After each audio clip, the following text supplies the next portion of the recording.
Hey guys, welcome back to Brian's Mysteries and Adventures on Trail, and a very happy Halloween to all of you. I hope you guys are all planning something fun.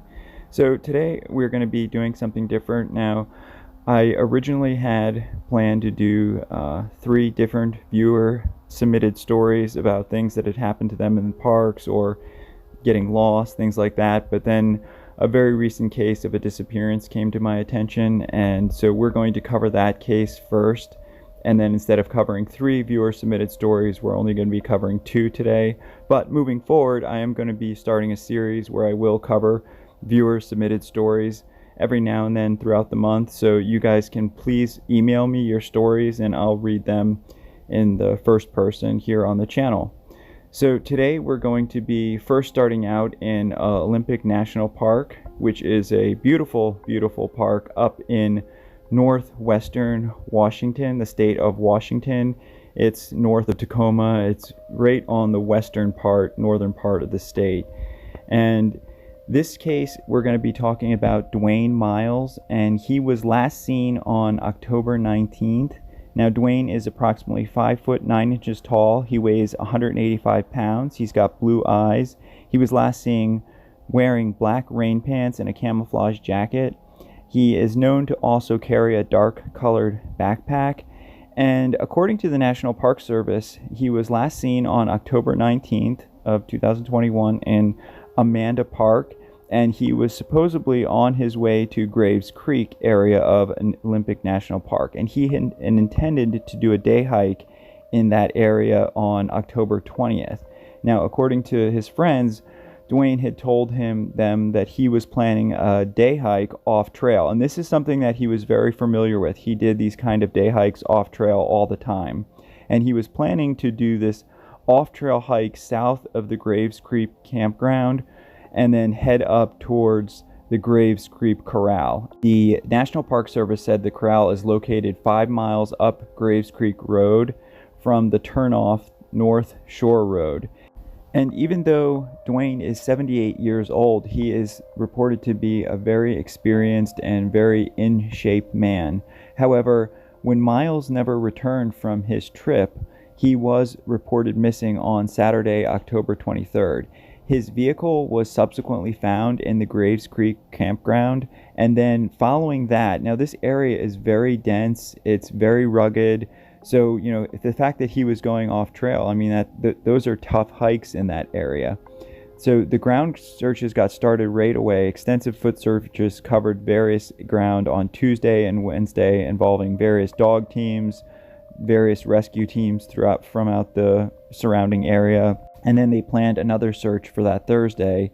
And apparently this group called the Soup Ladies, which is a volunteer group that feeds first responders, came out and was providing food for all the search and rescue people, because apparently the weather got really nasty. It turned cold and rainy, and this is northern Washington in the fall, so that's not surprising.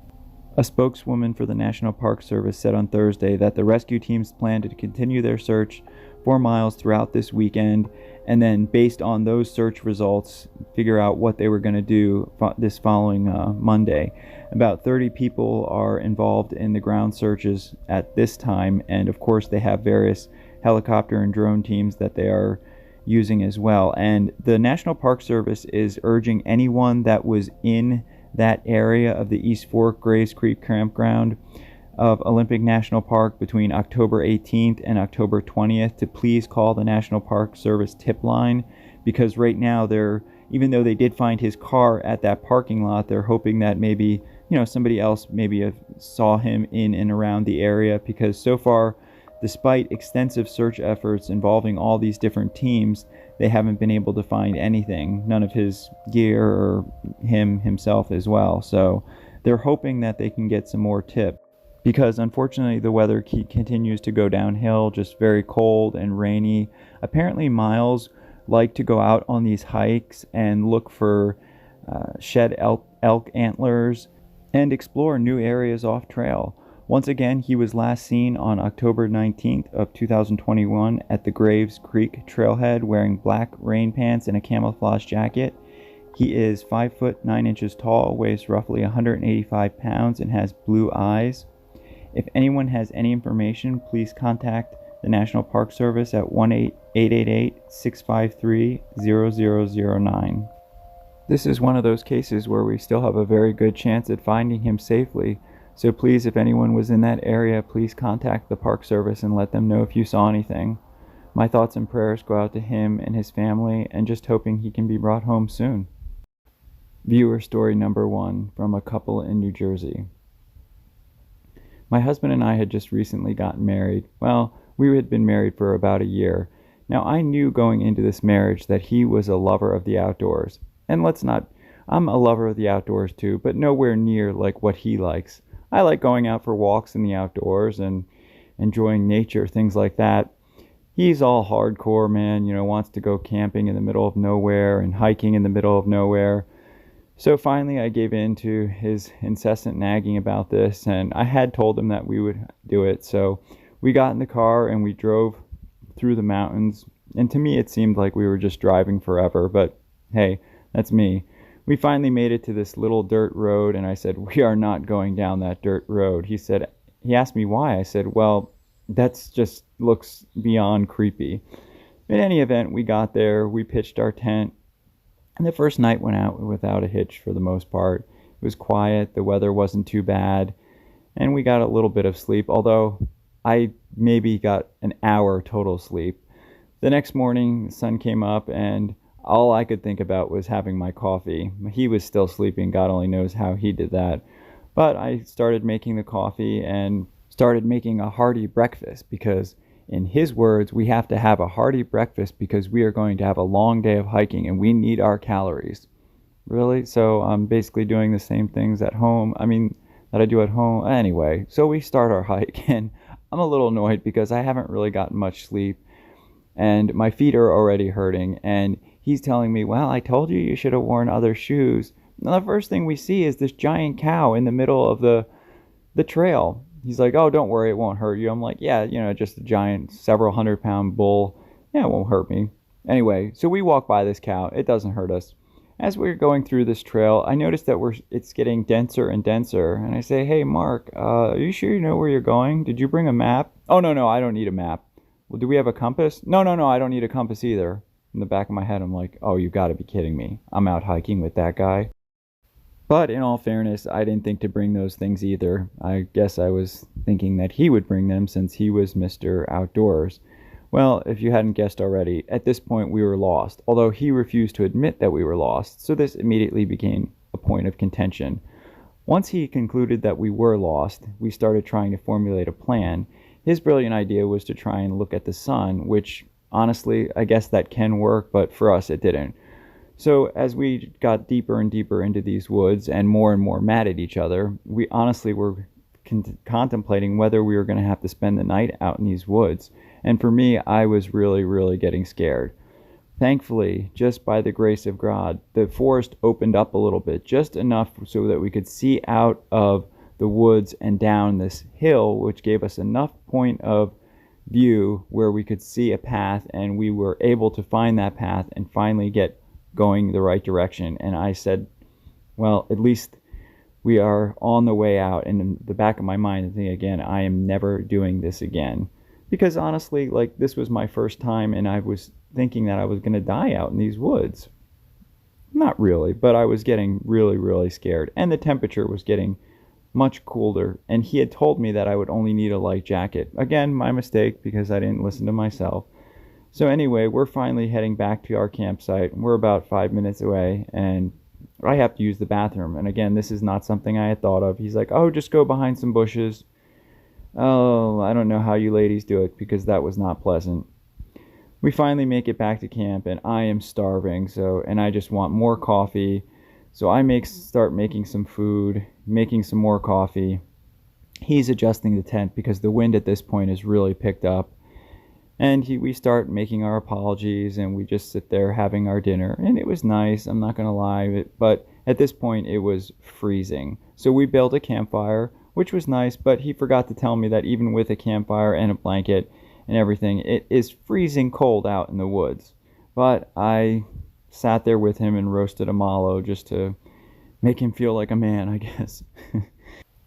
We sat up a little bit, just relaxing by the campfire, but at this point, as the evening wore on, it just got windier and colder, and I'm thinking, oh, if I had trouble sleeping last night, how am I going to sleep through this? And then the thunder and lightning started, of course, as if it couldn't have gotten, God, throw me one more thing. And I'm thinking, oh no, I just pray that the tent holds up. Thankfully, though, that cleared up a little bit. The moonlight came out, but I wasn't planning on getting any sleep. I barely slept the night before without all this ruckus. And then roughly around midnight, I started hearing what I thought were footsteps. And of course, Mark is over there giving a new meaning to the phrase sawing logs. And I'm not sure, but I didn't wake him up right away. I'm not sure why, but I kept hearing these footsteps. At first, I thought they were like an animal, but I just knew they sounded human. So I woke up Bear Grylls and I was like, honey, what's going on? It sounds like there's somebody out there. He's like, no, it's just your imagination. I'm like, you honestly don't hear that? Listen.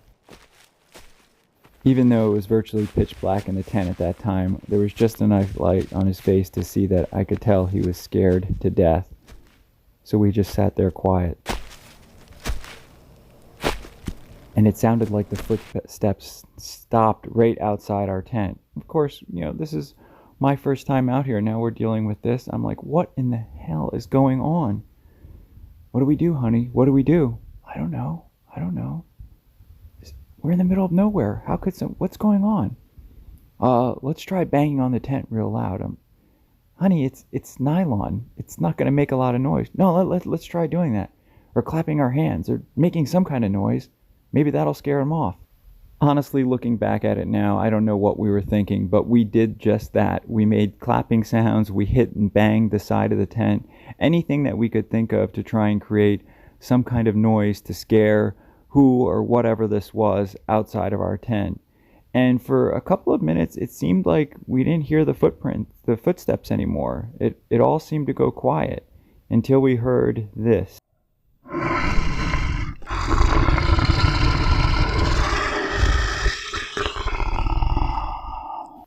Honestly, we were both so mortified we couldn't even breathe. We just sat there completely petrified in silence. And then it was like the forest just came alive with all kinds of screams and yelps.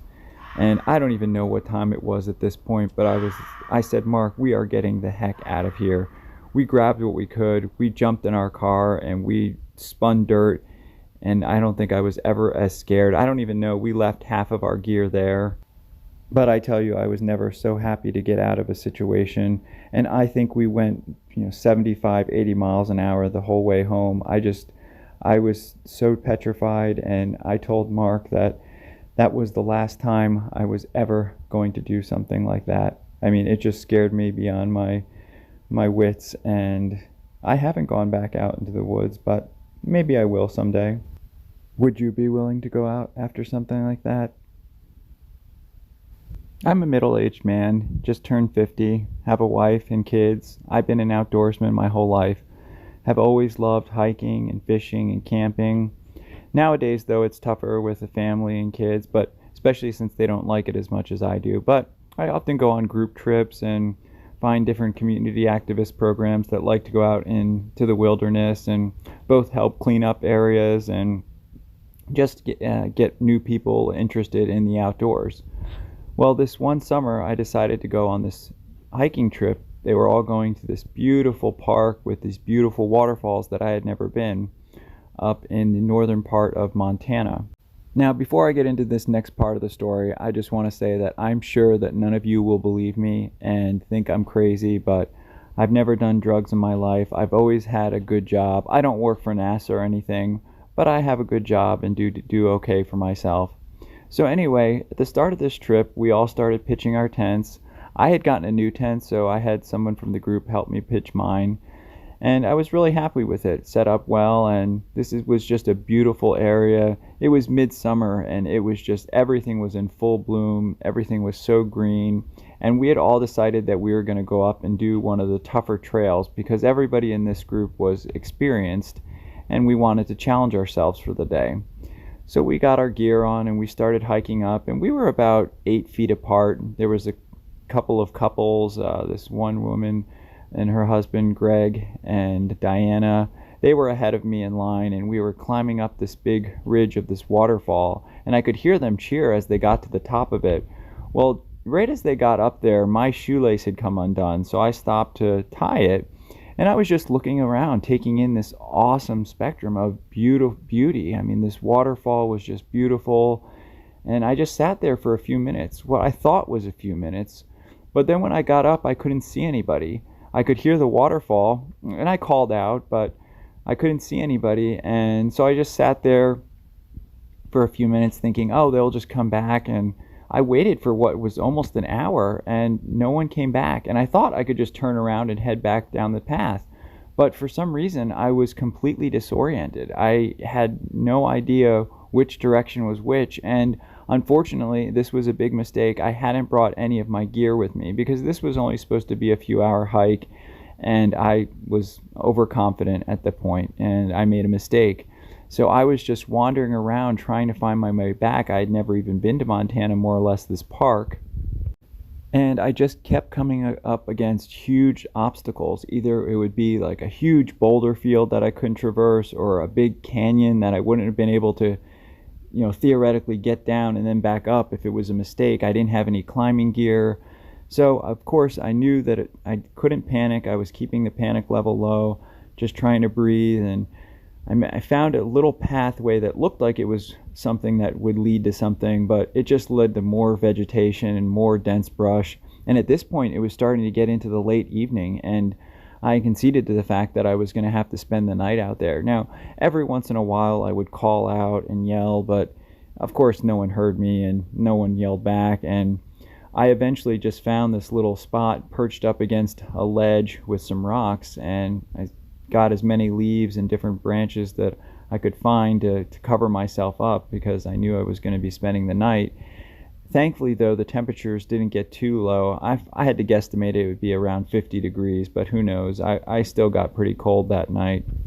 And of course, I barely closed my eyes the whole night. I was trying to get some rest because I knew the next day would probably be really tough too, but it was windy, and you know how it is in the middle of the forest. There's all kinds of noises from animals and wind, and it's tough. And it's tough even when I have a tent sometimes to sleep in the woods. But the next morning I got up and I wandered through these tall trees, and I found what looked like a path. And I got up to it, and there was a log crossing this path, and I tripped over it and I fell. I got right up. I know I got right up, and I came around the corner.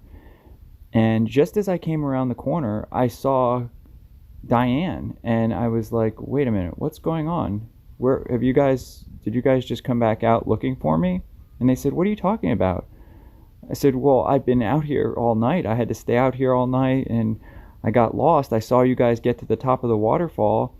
I heard you cheer, and then I had to stop and tie my shoe, and I got lost. And they're like, I'm sorry, we don't know what you're talking about. We just saw you 5 minutes ago or 10 minutes ago, whatever it was. I looked at them like they were crazy. This had to be some kind of practical joke at my expense. No, I spent the night out here. I know I did. Diana said, I'm sorry, I don't know what you're talking about, but we better get you back to camp. And honestly, at this point, I wasn't interested in arguing. I was not about to lose these people because I wanted to make sure I got back to camp because I wasn't sure what the heck was going on. So I stayed with them and followed them back to camp, and to my shock, it was less than 2 miles away. So I had no idea how I had been able to get so disoriented, but we made it back to camp, and of course I was disoriented. I did have a bump on my head, but that was from me tripping over the log in the middle of that stream trail that I was trying to cross. I know it was. I told everybody what happened, and of course they said, you probably just fell, you're just confused, but I know what happened. I know I was conscious, and I know I spent the night out in those woods. And you may think I'm crazy, but at that point I just dropped it because I wanted to get home. I didn't want these people to take me to the hospital or think I was crazy. I just wanted to get home and back to my family and get some rest and just try and figure out what had happened. I did eventually see my doctor, and he said I didn't even have a concussion, that I was okay. I didn't tell him what happened just because I didn't want somebody else looking at me like I was crazy. To this day, the only person that really believes me is my wife and maybe my best friend Mike, but I've continued to go on hiking trips and camping trips, and I've never ever experienced anything like this again. But I know for a fact that that night in the Montana woods, I was there, and I spent the night out in those woods. Who knows what it was, a time slip, parallel universe, whatever you want to call it, but I know it happened. Believe what you will. Alright guys, that's the end of this video. I want to say thank you to those that submitted stories for this video, and thank you to everybody for watching. As always, happy Halloween. Special thank you to co.ag for providing the background music, and I will see everybody in the next one. Take care and stay safe out there tonight. Hey guys, thanks for sticking with me to the end. Hope you enjoyed this video, and like I said in the beginning, if you have any stories for me that you'd like to submit, please email them to me. That information is always in the description and the about section of the channel, as always. And they can be about anything: hiking, camping, an experience you had in the outdoors, whatever you'd like. And I will be drawing the names for the giveaway tonight, and I'll be announcing that tomorrow or the next day. And here are just some pumpkins that I carved this year and over the years. I always try and outdo myself. This is one I just did yesterday. This is one that I did last year. And my friends and I sometimes do this pumpkin carving contest. I just love carving pumpkins. This is one I did last year as well. And the ones with the letters or words are always the hardest for me. This is just a silly cat in a ghost that I thought was cute. And this moon and cat is one of my favorite. I just love the way this one came out, even though it wasn't one of the harder ones that I ever did. And then this is just a Merlin hat that I did last night, and I'll be carving another one tonight. Anyway, happy Halloween, guys.